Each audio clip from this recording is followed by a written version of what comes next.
Hello.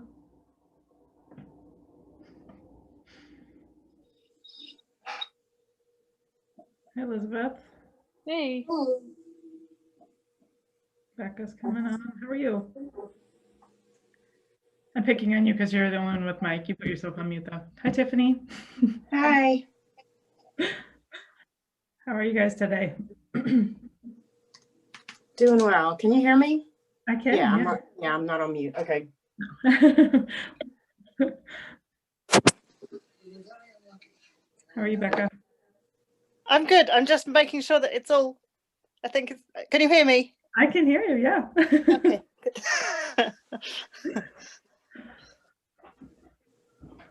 We'll give a few minutes, see if other people join. And then I hope you brought lots of questions. Yeah. The only thing I ask is you bring questions. You don't want to hear me rattle on. I get carried away.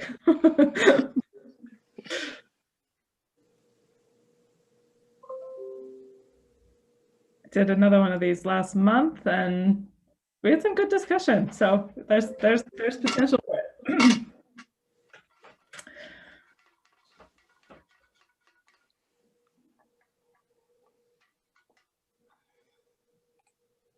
We'll just wait another minute. We'll practice the sharing part. Let me see. Sharing my screen.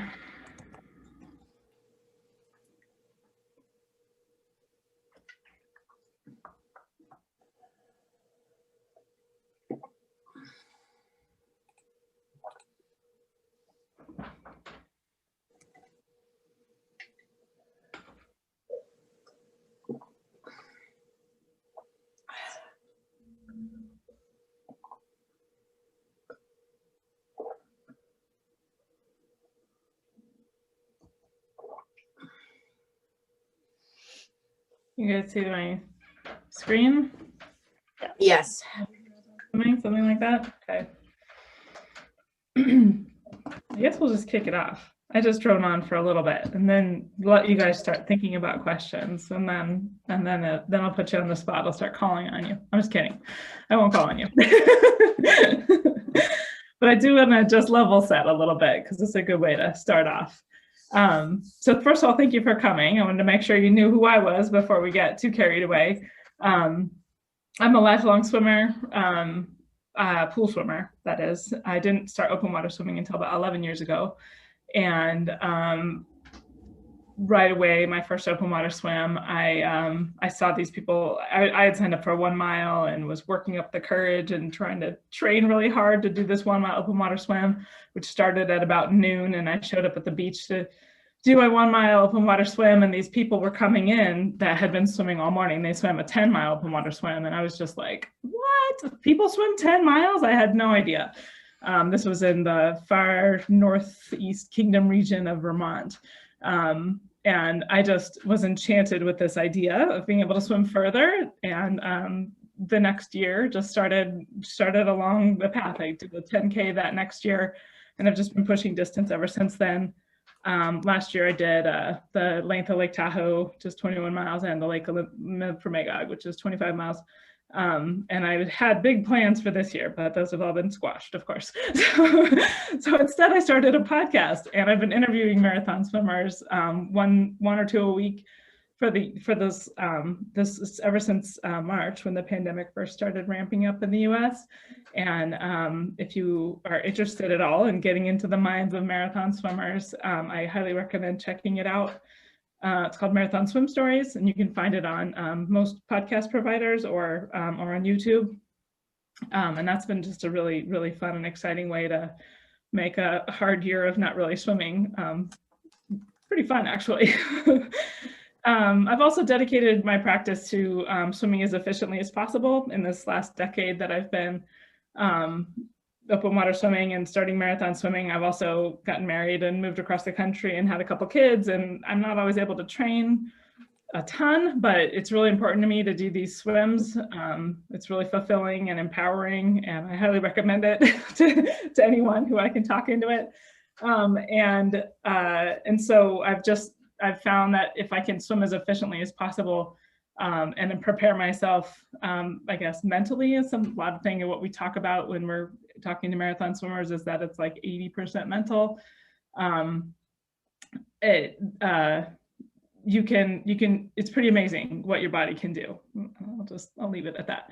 So, so I'm also a swim coach. I call myself a swim efficiency coach because I'm not like the person that stands on the deck and yells out workouts and stuff like that. I've done that. And I don't mind being that kind of coach, but with my kids are 4 and 6, and I've found that just being able to talk to people about efficiency and the pillars of efficient swimming, as I call it, trying to help them by transforming their technique. So you can send me video footage at any time. I'm super glad to give you high-level feedback. I also love to help people with building training plans and get them on the path to swimming their first, I guess, whatever it is for everybody, wherever you're starting. I've helped people finish their first, half mile for a triathlon, or I've helped people do their first 10K, up to helping people, get ready for an English Channel swim. So I love helping people with training plans. And at the end of the day, it's really just about realizing your full potential. And I just love empowering people to realize their full potential in the water. I think we should all be swimmers. If I could make everybody a swimmer, I would. So just a level set on like what is marathon swimming. My favorite definition, I think this is from Evan Morrison, is marathon swimming is a state of mind, which I really think when it gets down to it, you find that marathon swimmers are people who are just curious and they just want to push themselves and see what they can do. But by definition, a marathon swim is a nonstop, unassisted, open water swim of 10 kilometers or longer. And that's definition is from the Marathon Swimmers Federation, marathonswimmers.org.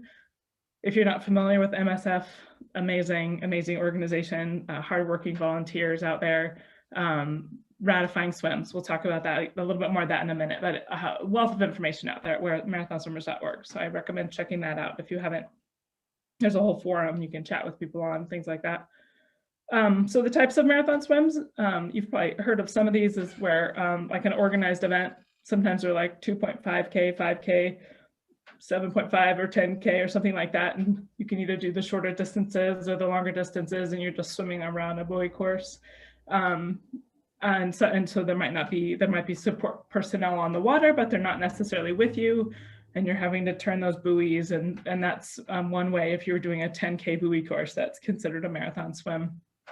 There's some other organized events that I've seen, ranging from like, there's like the 10-mile swim, the Suck in Tennessee. There's the 17-kilometer Portland Bridge swim in Portland, Oregon. I guess there's a bunch of other, I'm sure there's tons of them in the UK and stuff as well, where you might have a dedicated kayaker that's supporting you. They're with you for the entire time, keeping you safe. And there's maybe some other boats roving on the water. But it's an organized event, as in there may be up to 100 people or so all doing the event on the same day at the same time. There's sanctioned solo swims, something like an English Channel or a Catalina Channel, where there's a sanctioning organization that you work with to arrange your swim, and you go out and you do that solo swim all on your own. Then there's also these self-organized independent solo swims is another type of marathon swim. And this is where the Marathon Swimmers Federation comes in, and they can really help you like document a local body of water that's maybe never been crossed before, because 70% of our world is water. So there's a lot of water out there, and you might want to just document a swim. And part of the purpose of documenting a swim is that somebody else could come back and do that swim, and they would know your course. And then we can, have records and things for courses of swims and recognize, acknowledge what a body of water is holding. I just thinking back to my Marathon Swim Stories podcast, if you want to listen to Evan Morrison's marathon swim story, it was great talking to him, because he talks about this, like the personality of the bodies of water, and it was really neat just talking to him about that. So you can submit documentation to the Marathon Swimmers Federation, and they can ratify a swim for some body of water that has maybe never been done before. So it's another type of marathon swim that you can do. And that was all I really wanted to do to level set. And then I was hoping that you all brought questions. Otherwise, I'm going to start telling you about all my coaching programs. So what kind of questions do you have about marathon swimming? Obviously, there's lots of places we can go with it, but Becca, you're the only one not on mute, so you tell me. I have a question. Yes. It's not really about the swimming. It's about I don't know where to start to find help with the other stuff. Finding a coach and finding help with the training plan and all of that kind of stuff. That seems fairly straightforward. But finding help with things like, because having someone kayak for you and how to do all of the other stuff, I don't know where to start. Is that a question? Yeah. It's a great question. Yeah, no, and I think it can be intimidating because there's a lot that goes into it. Do you have a pod of people that you kind of swim with? Yes, but none of them really want to do distance. I have a that lot of them problem want to dip and really enjoy being in the sea, but don't want to push it any further than they already are. Yeah. So that's, yeah. Yeah, I know what you mean. There's not many people around where I live that really want to swim very far, but luckily they don't mind supporting me, so I'm able to recruit them to kayak. Do you have anybody nearby that you think you'd want to, like try to talk them into hopping in the boat to be beside you? Yeah. I think, yeah, maybe I'm just scared of asking because it's putting something on someone else that isn't necessarily for them, it's for me. Yeah, I know what you mean, because I get that. I feel that way all the time too. Yeah. Anytime I'm asking for help, and I've started trying to ask for help with making camps, and so I'm asking for people to volunteer their time, and it is intimidating. But I think the thing that I'm learning, especially through the more I'm talking to marathon swimmers and the more people that you meet in the community, is that they become part of your accomplishment because it's really a team sport. I mean, there's one person that's doing the swimming, but there is a whole bunch of people that are contributing to that event, that milestone, and they get to be part of it. And Cindy Warhani, who's on the phone, she is a very experienced marathon swimmer, and she raised her hand. Did you have something to add to that, Cindy? I did. I'm sorry I don't have my video on. I'm actually doing dishes. It's okay. I'm glad you're here. I'm multitasking. I would say that anytime that you work with training a kayaker and sharing your adventure with them and really reminding them that like you said, that this is a team effort, I think that they get really excited in the challenge and the adventure. And I know that my support paddler, she wears her event hats or swag or awards with such pride. And she looks at it as her own challenge. So that's one thing I just want to remind you, is that you're actually inviting somebody to an adventure when you ask them to support paddle, depending on your attitude towards it. And the second thing is that my support paddler has taken it upon herself to train other support paddlers. So there's a huge community out there of support paddlers who want to progress open water swimming and long distance and marathon swimming by supporting us. And so that's a great avenue to suggest your friends look into. Yeah, so that's it. Yeah, that's fantastic. Thank you for sharing that, Cindy. Yeah, there's some people that say that the people on top of the water have a harder job, so they do get to wear that accomplishment on their sleeve because they get the wind, they get the rain, they get the weather, which to some degree, when I'm asking for help, I'm like, oh, do you really? Especially my husband is not into supporting me at all. He did in the early days, but then he was like, wait a second, this isn't for me. But there are people out there that just love it, and they love being able to be part of your adventure, and they love helping you succeed, and they love being part of a team, and it's worth asking because you never know what you'll find. So yeah, I encourage you to look. But as far as, it's interesting what you bring up though about if there was a network out there that you could just say, hey, I'm heading out. I'd like to go for a swim this weekend. Is anyone up for, kayaking at 10K or longer? If there was a place you could just kind of put that, that would be nice, right? Yeah. Did you have other questions about getting started besides finding support?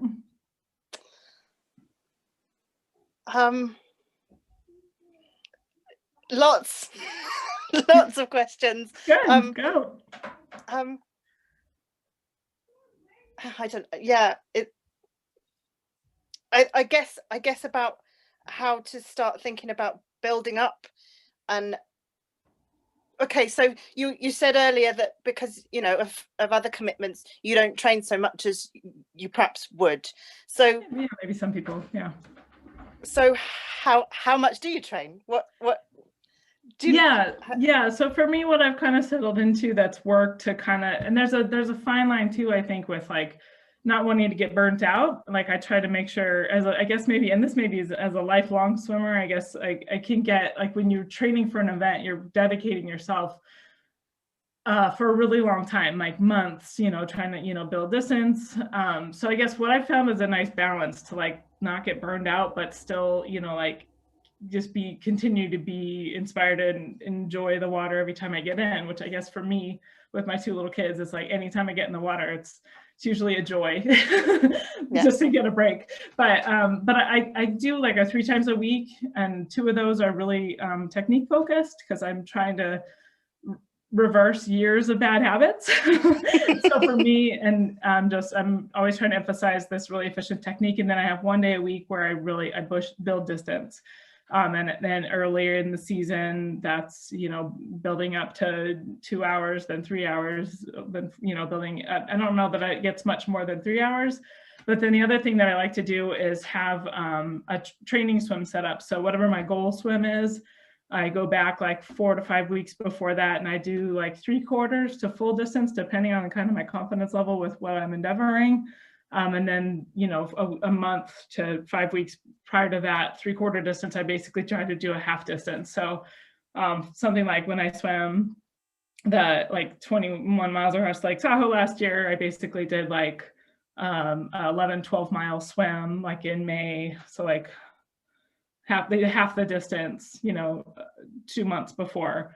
And then I did the 3/4 of the distance a month before. And then I felt confident, ready going into that day of the event, just really being able to push. But I do spend a lot of my time, I guess, focusing on efficient technique. And then I look at those longer sessions once a week when I'm doing up to 3 hours, where I'm really just kind of letting my mind go and practicing getting through some of the demons that come up when you're just like get tired of swimming and you get bored and you're like, oh, you know, like there's just you just got to be prepared for that, because that's inevitable. It's going to happen when you're trying to do big long swims. I see a couple of people have their hands raised. Karen, did you have a question? Hi, yeah, just when you talk about the demons, how do you mentally prepare? How do you train your mind to deal with that kind of thing? Yeah, they're good questions. So I'll speak a little bit from, I guess, what I've done to, I guess, prepare, and then I'll talk a little bit about, I guess, some of the things I've learned from marathon swim stories from talking to other marathon swimmers. So for myself, I think I found, trying to think like how to think about it. Like there's a few things, because I think some of it like, you know, you're doing the same thing for so long, just when you're looking to swim, say like 14 hours as an example, or even 10 hours, but like whatever a big swim is for you, like you're looking at doing the same thing for a really, really, really long time. And you can just expect that you're gonna have doubts that you're gonna finish. So I think of it though, like anything else, like I try to basically give it context and perspective. So whenever I have doubts or you know, concerns about anything in my day-to-day life, it's like, you know, what do I do to overcome it? So I basically try to, like, for me, swimming and life have a lot of parallels. And I think not like a lot of people, some people think of it like that, not everyone does. But for me, like if I'm working through hard things, you know, with my life, with trying to be motivated to, you know, kick off something new or start or whatever, get my kids out the door to preschool, like, but basically anything I can do to like give myself perspective in that moment is like reminding yourself that like what you came there for, and you know what you want to accomplish. So kind of stepping out of yourself, and for how to prepare yourself like for that in a swim, I guess, is just you know, just, I guess, knowing that it will happen is, I think, is empowering in itself. And one of the things Anthony McCarley had mentioned in my interview with him, we had a really great conversation. I recommend checking out his marathon swim story. He also just released a movie, the Rio, I'll get it wrong, but it's definitely on my Intrepid Water page if you're interested in finding it. He talks about the knowing that it's going to happen. He talks about, I guess, an emotional preparedness and knowing that these demons are going to come, and that you basically just welcome them, and that your fears don't want to be acknowledged. So when you acknowledge your fear, you're like, hi, you know, I see you there. They tend to run and hide, and, you know, and so I think there's just in knowing that you're going to face these tough spots, you can overcome them because you know it's going to happen, and you know it'll get better. Reminding yourself to just take that, you know, one more stroke and just do another stroke, and then if you keep just taking another stroke, you'll get to the other side. And that's really all you need to do, is just keep taking strokes so you can get to the other side, you know. But if you stop, obviously you're not going to get anywhere. I hope that helped. Yeah, no, that's great. Thanks. Okay. I watched Anthony's thing earlier today, and he said when the demons came, he said, hello, friends. Yeah. Or something like that, because they didn't like that and they would go away. Yeah. Well, yeah. And his feeling was just that, you know, in acknowledging that they're there, and that it can just empower you to kind of get through. What do you think, Cindy? I would say with demons, one of the other things that I tend to do is when I'm working with setting up my crew for a swim, or my support people who I'm swimming with, I let them know what my fears are, and then we keep trying to come up with little ways that would help me overcome them. So I think that it's being vulnerable to the people around you and letting them know what your biggest concerns are, so that you're fighting them together. So that to me is huge. It's during the swim, during the training, or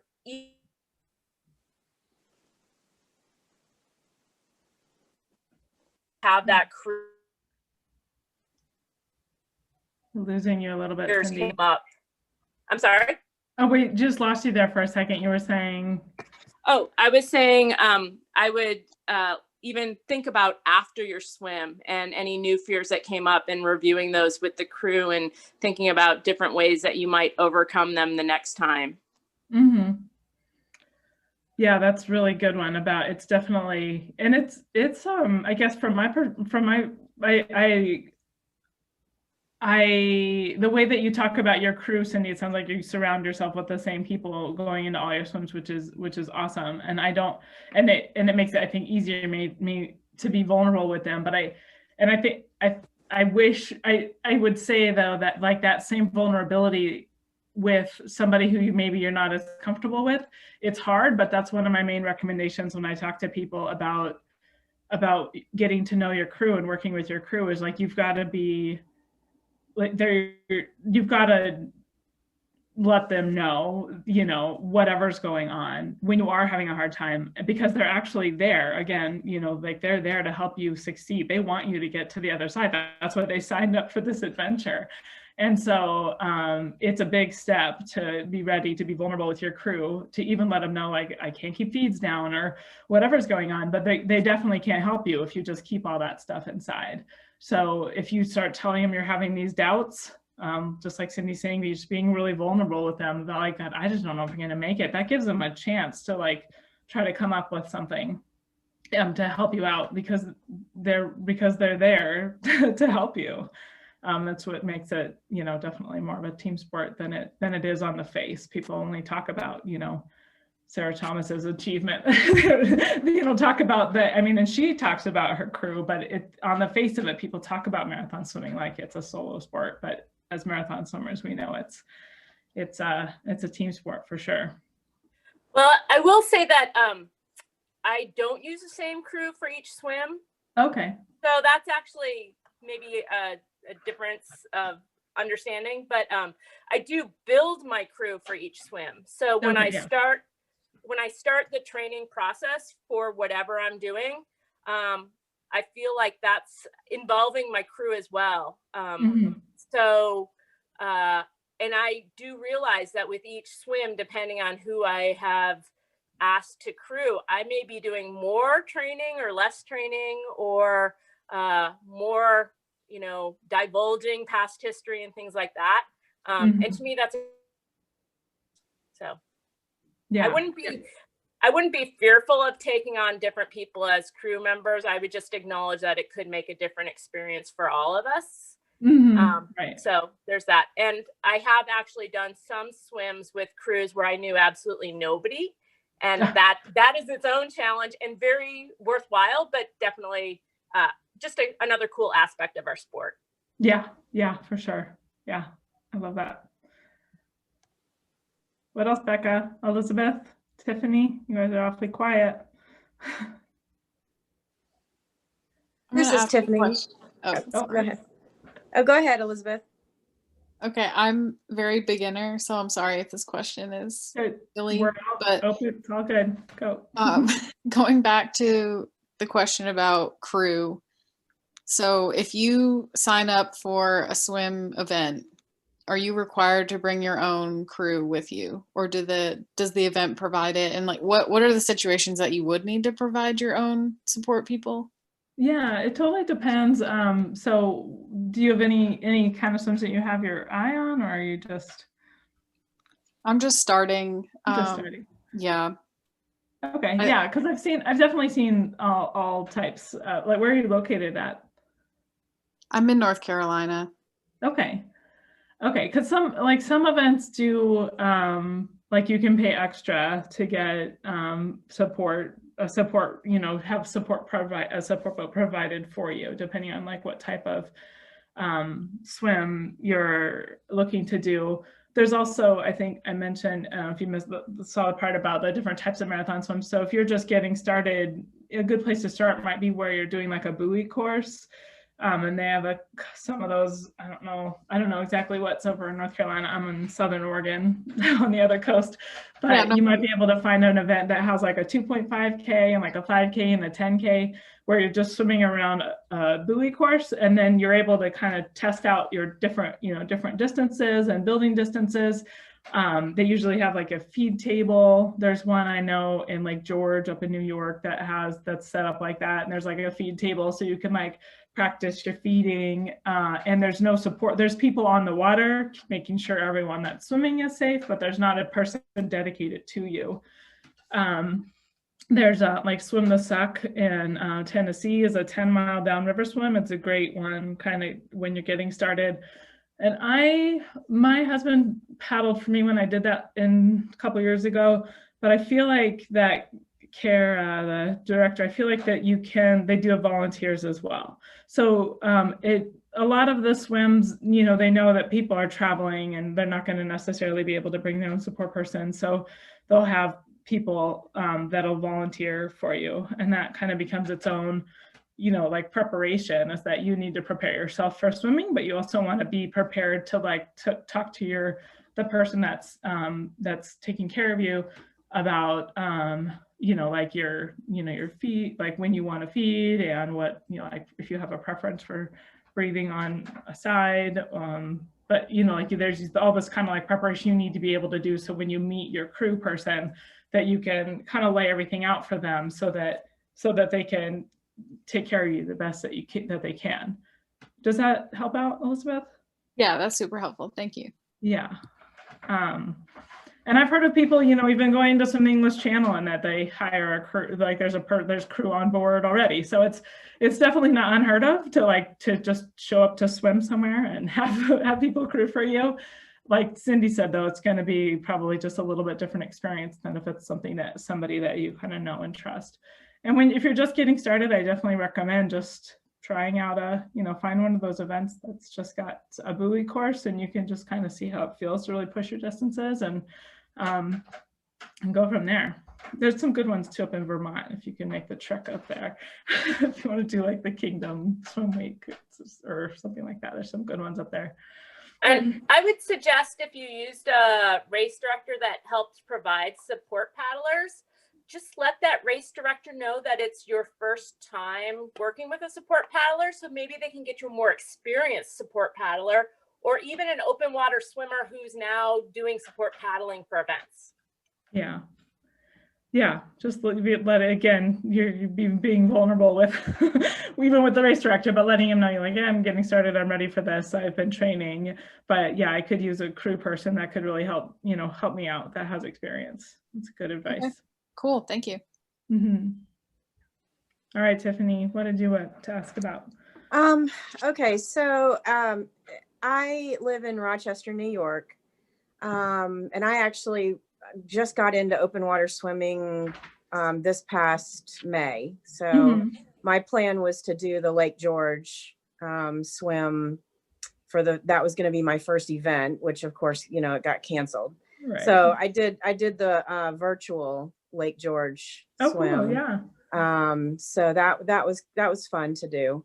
But my question right now is, here in Rochester, we're very limited. Like we can basically only do like a 45-minute swim reservation in the pool. And so do you have any suggestions on, how to begin building my endurance when my time is so limited in the pool like that? And just to clarify too, I do have some health issues that pretty much make swimming the only exercise that I can do. Okay. So I don't run. I can bike a little bit, but obviously not in the dead of winter. I can't bike right now. Yeah. So do you have any suggestions there on, just how to start building up my endurance? Yeah, well, yeah, I guess so. For me, I think of it as two things. One is building endurance, and the other is swimming as efficiently as possible. And I think when you have limited time, if you focus all of that time on swimming aware and swimming as efficiently as possible, when you go to build endurance, you won't have trouble building endurance because you're swimming very efficiently. Does that make sense? Yeah. Yeah. So for me, with a time restriction, I would just be focusing on, I guess, swimming as efficiently as possible. And doing the complementary dry land, I'd say, like the, shoulder flexibility and strengthening and core strengthening that can contribute to, I guess, your overall swimming technique kind of evolving when you are able to start building distance.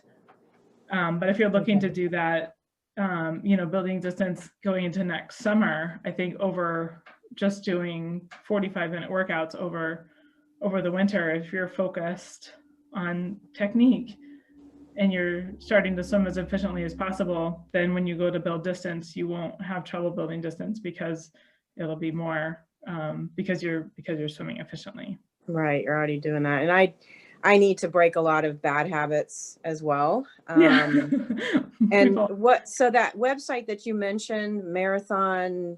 Marathon Swim Stories, does that give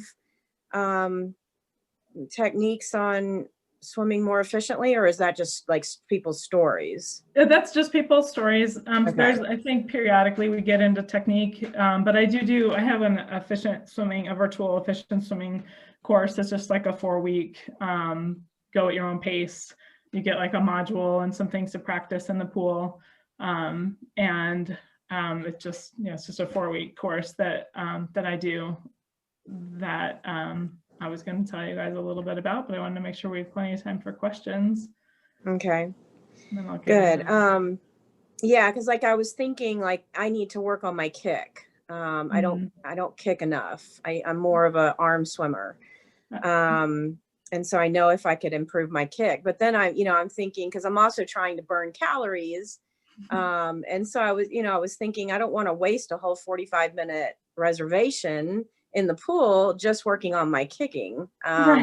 So it's been kind of a catch-22 because, I need to I'm trying to lose weight. And so I want to burn calories. And when I only have that 45-minute time slot, it kind of makes it hard to work on technique. Because I just want to get in there and, burn as many calories as I can.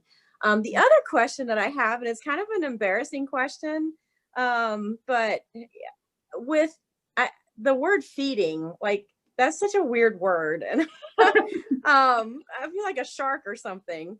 But fish food. one thing that I discovered in my open water swimming, because I was pretty impressed with myself over the summer, like, because I thought, oh my gosh, how in the world am I ever going to build up? But by, at the beginning of the summer doing the open water, when I very first started, like I was absolutely exhausted after a mile. And by the end of the summer, on a really good day, I was doing up to 4 miles. So that's great. Yeah, so I was pretty impressed. But one of the things that I experience personally is when I swim, it tends to get my intestinal tract flowing, going. And so I don't typically, like this summer, I would swim really early in the morning because I swim on Lake Ontario. So I found that it was just more peaceful. There weren't as many boats. And so I would not eat anything before because of that reason. Like, there was really no place to go to the bathroom. So like when people are doing marathon swimming and doing these feedings, like I did watch a video of somebody who was swimming something, I can't remember where. And like, does that go kind of dormant when you're doing marathon swimming because you're burning so many calories?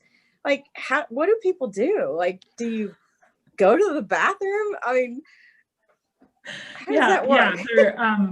I think it's different for different people. I guess for me, I haven't, in a 14-hour swim, I haven't had to have like a bowel movement in the water. I definitely urinate in the water for sure. Yeah. But I've heard of that, being like that people are able to just, go in the water, bowel movement and like keep swimming. So okay. I've heard of that.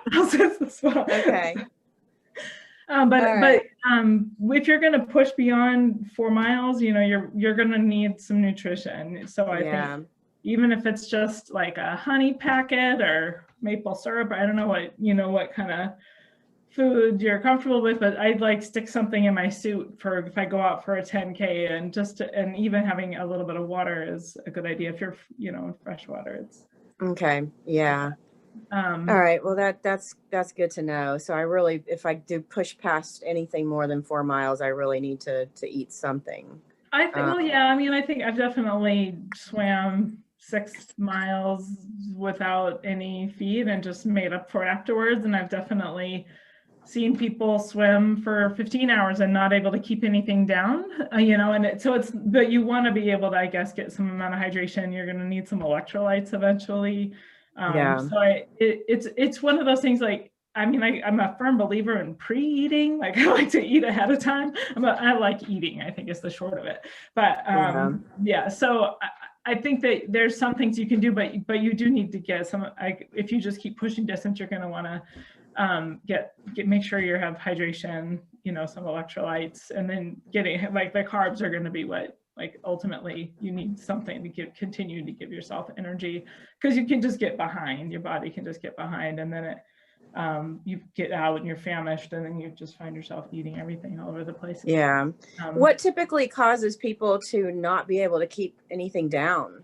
Oh, it can be a combination of things. I mean, for some people, it can be seasickness, altitude, depending where you're swimming. Some people just have really sensitive, stomachs, and a feed can mess up their system. And so I think that's part of why you one of the things that I guess I advocate in my training programs is that, maybe, and I guess I've heard the gamut with, as far as like the marathon swim stories. I've heard people say that they'll go out of their way to like not eat during their trainings, like a 3-hour training. Some might say short, but like 3 hours is a lot for some people. Like doing a 3-hour training swim and not eating because there's a chance you would, if the conditions are bad, you'd be missing feeds. And so there's some people that kind of work towards that. But basically finding a feed that you like and training with that feed is one of the things I advocate for on that, like the half distance and the 3/4 distance training swims, is like when you're practicing your feed planning and you're practicing with support boats, with a support kayaker. So that's definitely something that you kind of want to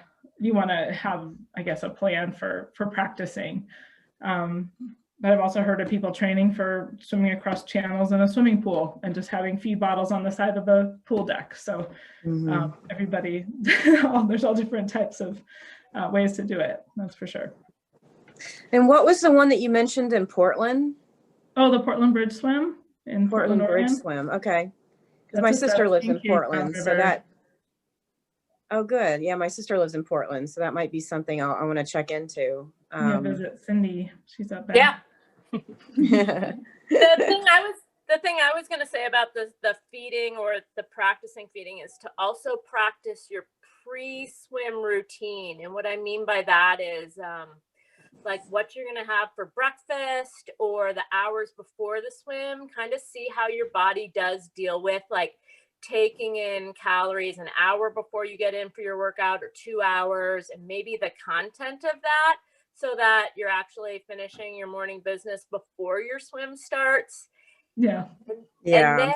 And then what, like one thing I did for a 4-day event where each day was a swim is I practiced that whole 4-day sequence, like going to bed at a certain time, waking up, doing my pre-swim meal, then doing my workout, then my rest period before the next day. And I just tried to figure out if that scenario was going to work on race day. Because when you add in the anxiety of the race, your gut's going to be a little bit crampy, and you're going to have that nervous energy in your stomach that's going to want to just move things through quickly. So you kind of want to have practice that a little bit as well. Yeah, that's a good idea. Thanks. Yep, appreciate that. Thank you, Cindy. The only other thing I want to go back to is, Tiffany, though, you were talking about working on your kick, and I was just going to say, like, one of my kind of pillars of efficient, like, I don't really think of kicking as a big thing when it comes to swimming efficiently. I think a kick facilitates a hip drive, which is where you can really make distance if you have really good posture in the water, is one of the things I advocate for. I think working, because kicking, one of the things kicking does, it's one of the biggest muscles in your body. So when you use your legs to kick, and if you're kicking hard, especially, that it can wear you out. I don't know if you noticed a difference when you were swimming 1 mile versus 4 miles, what your kicking pattern was, but I would think of that as almost like a cardiovascular workout almost. If you have a 45 minutes, if one of your 45-minute workouts, you actually just want to work on your kick, I think that's a great idea for burning calories as part of a workout. But I wouldn't think of that as the same thing as working on efficient technique. Does that make sense? Yeah, definitely. I have noticed that sometimes if I am really focusing on kicking, that, yeah, I am kind of swimming a little slower. Oh, okay. Yeah. So one of the things I work on with my clients is really coordinating a hip drive. Your kick is facilitating a hip drive so that you're getting, I guess, you're making really big progress in the water. Because if you're just kicking and you're not kicking in, your kick is kind of separate from your arm strokes, you don't make as much forward progress as if you're staying right on top of the water and really driving your stroke forward. Like you connect your hip pull to your hip drive so that you're just making really good progress with each stroke, and you're using little energy. But like, I can totally empathize with what you're saying. Like for me, going swimming isn't a workout. So if I'm trying to lose weight, unless I'm doing big yards, it's not a really good workout for me. I have to spin or walk, or so I get what you're saying about that. But if you want to be marathon swimming, then it's okay. So we have a little bit of a layer to keep us on top of the water, and that we work on our hip drive and swim efficiently. Yeah, thanks. Cindy, did you want to add something to that? Okay. All right, let me just, we're wrapping it up, I think. If you want to be a marathon swimmer, if you don't have a lot of experience, I do some virtual coaching. I mentioned my Efficient Swimming Basics, which is a self-guided program that's just 4 weeks long. I also have a Quick Start for Marathon Swimming, which is a really fun group coaching course. It's 6 weeks long. And same kind of idea, you get a module in your inbox that you can kind of do at your own pace, but we meet once a week as a group. We support each other with, I just have a little platform. We kind of tried to move it off of Facebook. there's a little platform I use called Flock where we can just message each other and encourage and support each other as we're going through the content and have questions about things. And it's a really fun way to connect with other marathon swimmers. I call us just limit pushers. We're just people who want to see what we can do. And that's going to kick off in January, on January 10th. So I'm currently recruiting for that. If you're interested, on my website, you can set up a call and we can just chat a little bit more about it. I also do one-off coaching if either of those doesn't sound good to you and you just want some support on your adventures in self-discovery in swimming. I'm super glad to support you, and we can just make up a custom package or just have a meeting. I just love connecting with swimmers all over the world and supporting you guys however I can. So let me know if that is of interest to you. So a little bit more about the Quick Start for Marathon Swimming. It includes the components from the Efficient Swimming Basics to improve your technique. I talk about how to incorporate that into a training plan that's customized for your schedule. I basically give you like a training plan template. We talk about the elements of what you want to build into your training plan. We talk about focusing on technique over this kind of like slow season where you maybe have pool restrictions and things, and like what you could have as your focuses for each week. You build that all into your training plan, as well as when to start building yards and stuff in the spring. We talk about the basics of feed planning and how to structure a feed plan so that you can pass that over to someone who's crewing for you. I also talk about cross-training recommendations because there is great value in what I was saying before about flexibility with your shoulders and strength with your shoulders and core strength that contributes a lot to good posture in the water, and good posture in the water means you have a better body position for getting through there. And you also get to be meeting and learning with other like-minded limit pushers, as I call us. And we're kicking that off in January. So if you go to intrepidwater.com, you can find out more about that or just set up a meeting with me and we can chat and see if you want to join us for that. Other than that, thank you guys for coming today. It was great to have some fantastic questions. Thank you. Thank you for hosting this.